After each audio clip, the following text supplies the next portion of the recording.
Isaías 32, nós vamos ler alguns versículos da palavra do Senhor.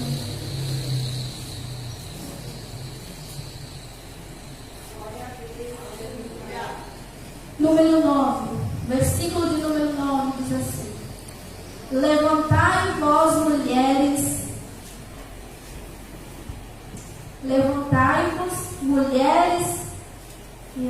que viveis desapercebidas, e ouvi a minha voz, vós filhas que estáis confiantes, inclinai os ouvidos à minha palavra. E o versículo de número 15 que diz assim: até que derrame sobre nós o Espírito lá do alto, então o deserto se tornará em pomar, e o pomar será tido como bosque. Amém? Os irmãos podem tomar assento nessa noite? Meus irmãos, esses versículos que nós lemos nessa noite se encontram no livro do profeta Isaías. E nós sabemos que o livro do profeta Isaías é um pouco conhecido como se ele fosse uma mini Bíblia dentro da Bíblia. Por quê? Porque ele possui 66 capítulos. Então ele é visto como uma mini Bíblia dentro da Bíblia, da palavra do Senhor. O livro do profeta Isaías é um livro profético. Então nós vamos olhar todo o contexto, todo o teor das profecias, da palavra que o Senhor envia a Isaías, e nós podemos perceber que cada palavra há algo diferente, que o Senhor ministra ao coração deste profeta. Nós vamos observar, irmãos, se nós analisarmos o contexto, analisar o teor das profecias, nós podemos dividi-la em 3 partes. Na primeira parte, nós podemos observar que o profeta, ele profetiza para o contexto que ele estava vivendo. Nós podemos observar que ele profetiza para o momento presente, para o momento que ele estava vivendo. E outro momento que ele profetiza também, que seria a parte 2 também, é quando ele profetiza acerca de Jerusalém, que estava um pouco perdida depois quando Jesus foi assunto ao céu. E o povo ali se sentiu um pouco desamparado, um pouco perdido. E a última parte que nós podemos observar é a parte onde se declara sobre a segunda vinda de Cristo, a segunda volta do nosso Senhor e Salvador Jesus Cristo. E nessa certeza e nessa profecia de Isaías, que nós como igreja, irmão, nós temos que nos apegar, porque Cristo logo vem. Jesus está às portas. Independente, irmão, se eu queira ou se você não queira,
de Isaías é muito interessante, porque nós podemos observar que quando o Senhor aparece a ele, há uma exclamação: quem que há de ir por nós?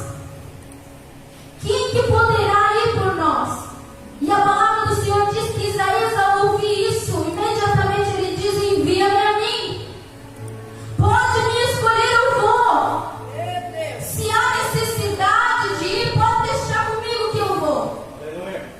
Isaías não esteve temeroso com essas palavras, mas ele foi firme. Quando ele olha para o Senhor e diz: Senhor, envia-me a mim. E nós podemos observar que na palavra do Senhor de Isaías, em momento algum, ele titubeou nas suas palavras. Tudo aquilo que ele necessitava falar com o povo, ele falou. Todas as profecias que era necessário ele entregar para a nação, ele entregou. Ele não foi um homem que voltava atrás da sua palavra, mas ele foi firme em todas elas, porque ele sabia quem havia escolhido. Ele sabia quem havia o chamado. Então não tinha medo, não tinha engano no seu coração, porque ele sabia quem havia chamado ele para essa hora. Nós muitas vezes, irmãos, olhando para o contexto que nós vivemos, muitas vezes nós levantamos a nossa mão e dizemos: Senhor, eis-me aqui. Muitas vezes nós olhamos para a necessidade, nós olhamos para o chamado do Senhor. É tão bonito alguém que louva, é tão bonito alguém que prega, é tão bonito alguém que ensina, e nós dizemos: oh Senhor, eis-me aqui. Mas quantos de nós gostaríamos de passar aquilo que Isaías passou? Quantos de nós temos a coragem de chegar diante de alguém que está no pecado e falar: você está no pecado? Quantos de nós temos a coragem de olhar para alguém que caiu e fortalecer aquela pessoa? Quantos de nós teremos a coragem de ir a eles e dizer: Senhor, verdadeiramente eis-me aqui, envia-me a mim?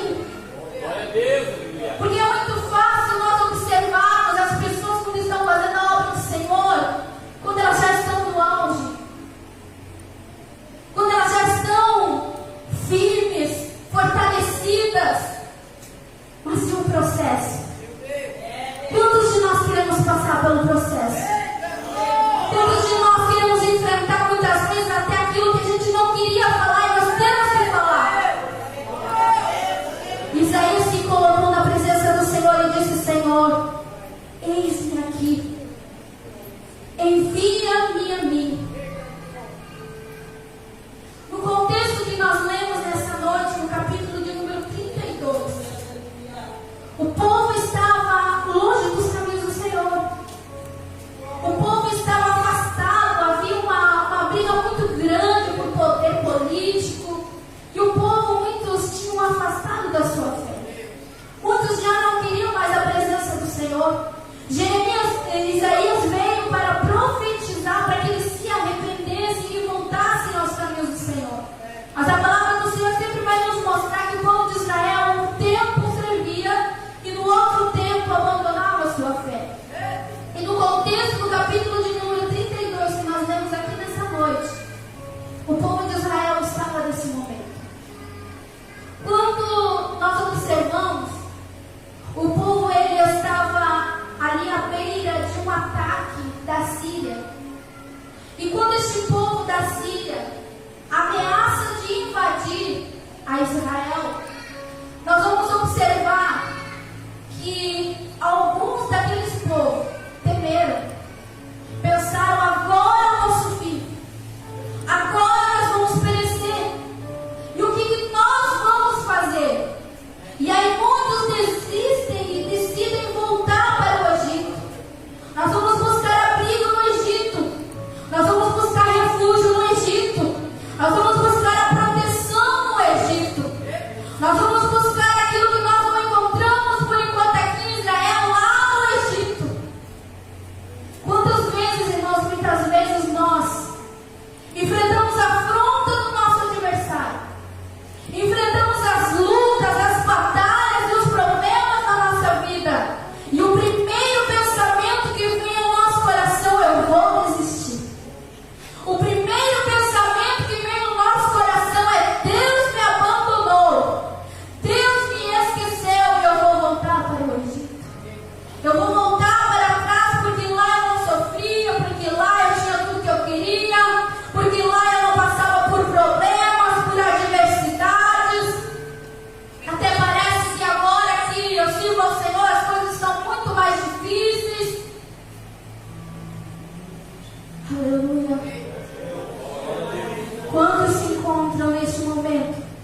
se questionando acerca da sua fé, se questionando acerca do nosso Senhor, se questionando, será que a chamada foi Deus quem me deu? Por que eu estou passando por tudo isso? Por que eu estou sofrendo? Por que eu estou padecendo? E muitas vezes acha que a solução é desistir e voltar para trás. Mas eu tenho uma palavra de Deus para o teu coração. O Deus que te chamou e que te fez promessas, nessa noite está aqui para te renovar. Nessa noite está aqui para te dizer: não é hora de voltar para trás, não é tempo de retroceder, não é tempo de olhar para as dificuldades e para os problemas e desanimar, mas é tempo de você olhar para mim, porque somente eu é quem posso te fortalecer na angústia.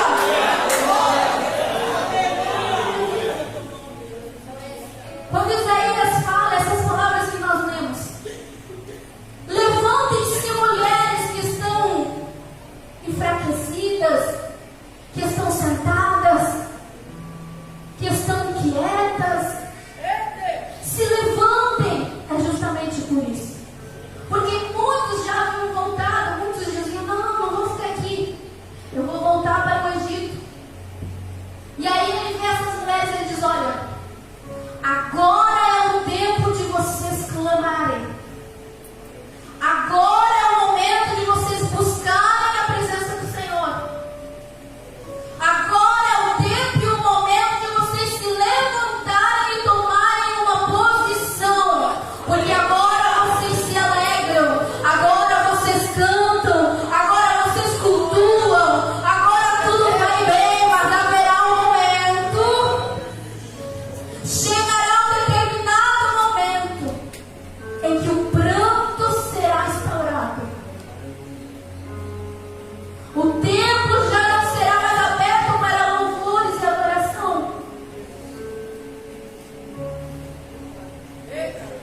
Haverá um momento em que os palácios estarão vazios, as ruas estarão desertas, e não haverá mais alegria onde teve canto. Aonde teve alegria não haverá mais. Irmãos, nós temos que entender que nós como crentes, que nós como servos do Senhor, nós que buscamos a presença do Senhor, nós que dizemos: eis-me aqui, Senhor, eu sou serva do Senhor, eu busco a presença de Deus. Nós temos que compreender que em dias difíceis nós também passaremos. Mas qual é a diferença? A diferença é a minha posição quando tudo vai bem. Quando todas as coisas estão bem, todas as portas estão abertas. A saúde está na família.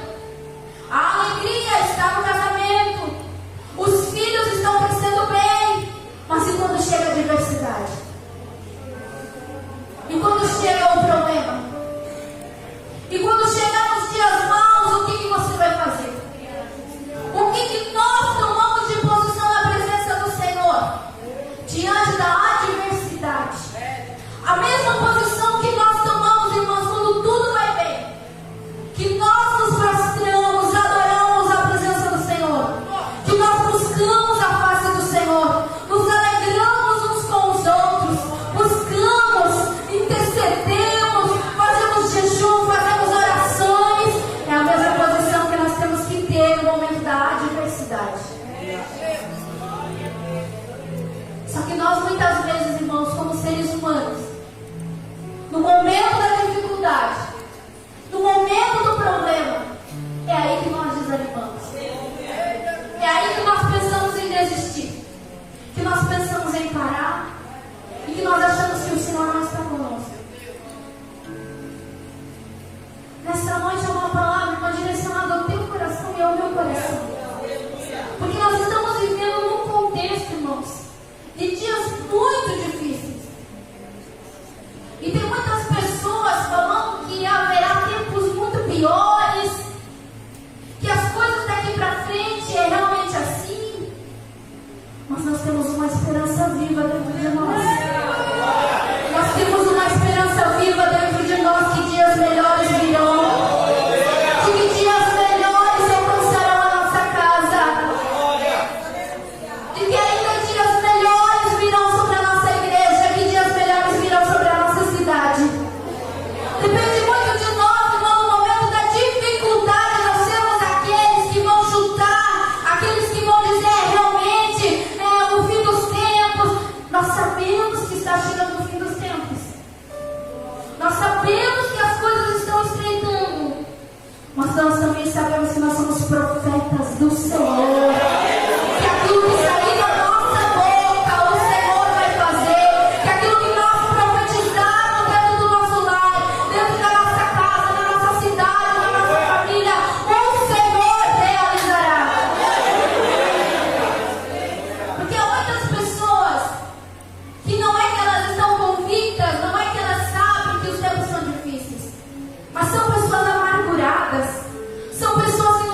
do Espírito do Senhor.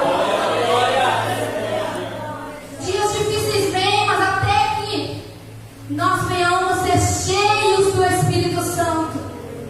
Dias turbulentos virão, até o momento em que nós permitimos que o Senhor venha nos encher do seu Espírito. Nós vamos observar, irmãos, que em Atos 2, havia muitos irmãos reunidos, estavam todos almejando e esperando a descida do Espírito Santo, a promessa do Senhor sobre aquele povo. E a palavra do Senhor vai dizer que estavam todos reunidos naquele lugar, buscando a presença do Senhor, buscando incessantemente, clamando, orando, unidos, unânimes, em oração, partindo pão, ali na comunhão, até que do alto eles foram revestidos do Espírito Santo.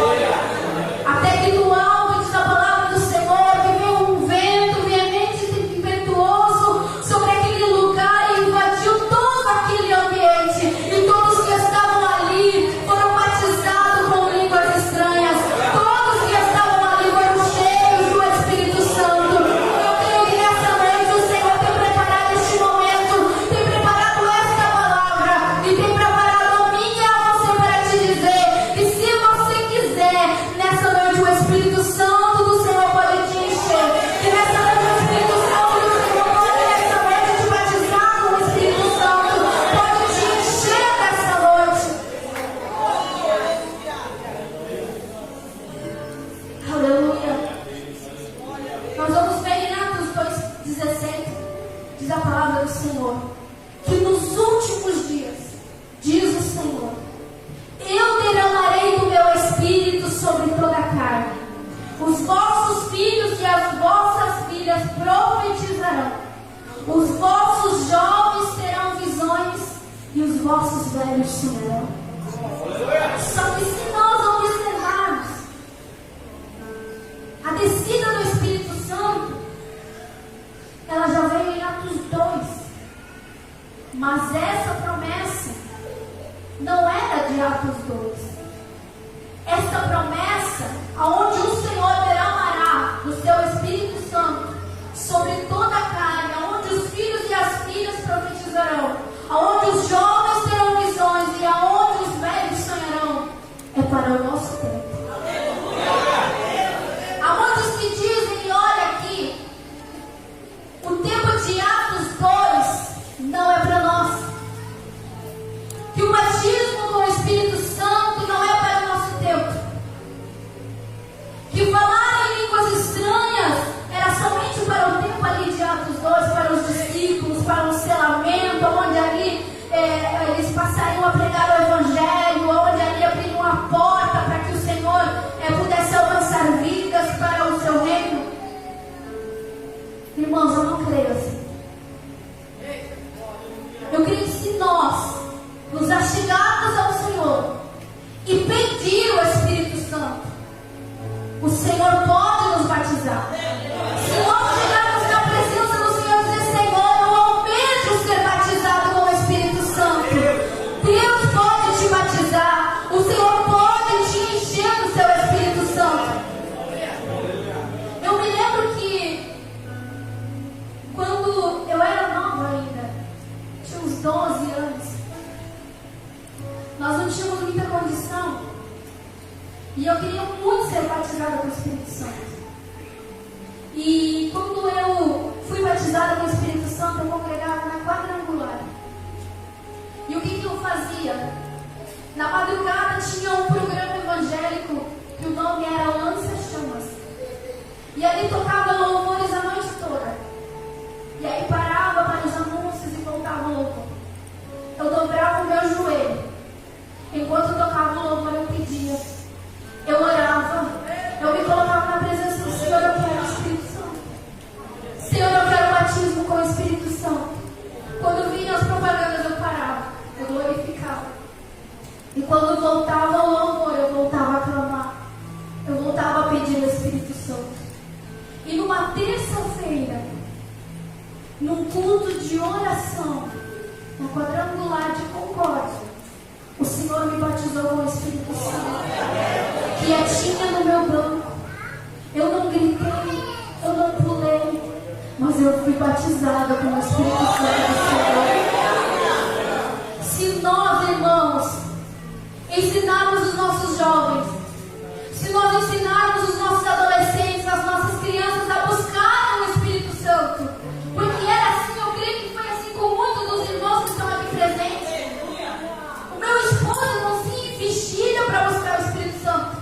E em todos os congressos dizia que tinha um culto aqui, um culto lá, mas estava indo por quê? Porque ele queria ser cheio do Espírito Santo. Ele queria buscar, almejava o Espírito Santo e o batismo do Senhor. Hoje nós não vemos isso. São poucos que querem ser cheios.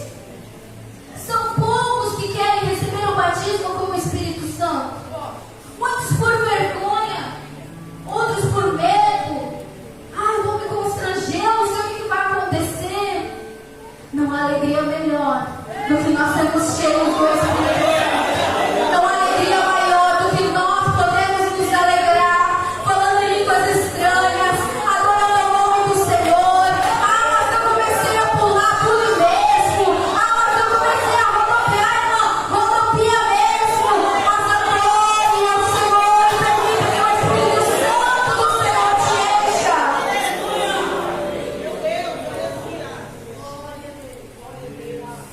Nós olhamos para o Espírito Santo e pensamos que é somente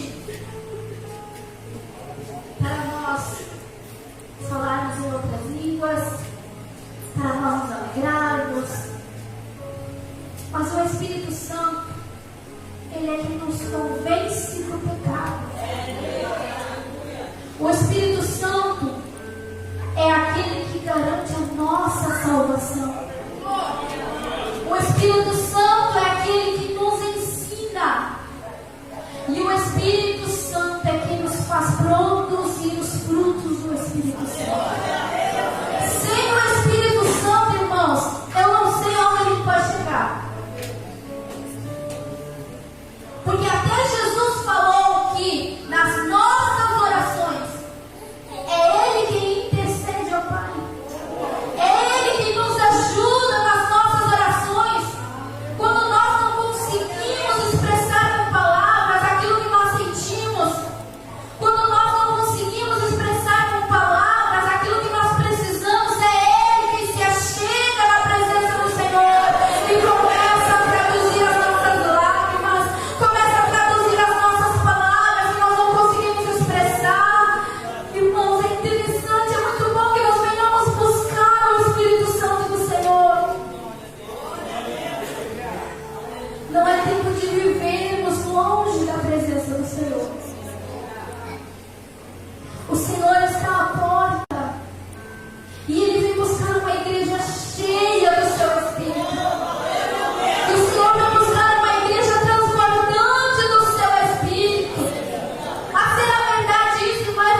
Jesus viesse à terra. Nós estamos vivendo um tempo de promessa. Muitas vezes nós olhamos para os nossos dias e nós maldizemos os nossos dias. É uma geração perversa. É uma geração sem futuro. É uma geração que não quer o Senhor. Nós estamos vivendo um dos melhores dias para buscar a presença do Senhor.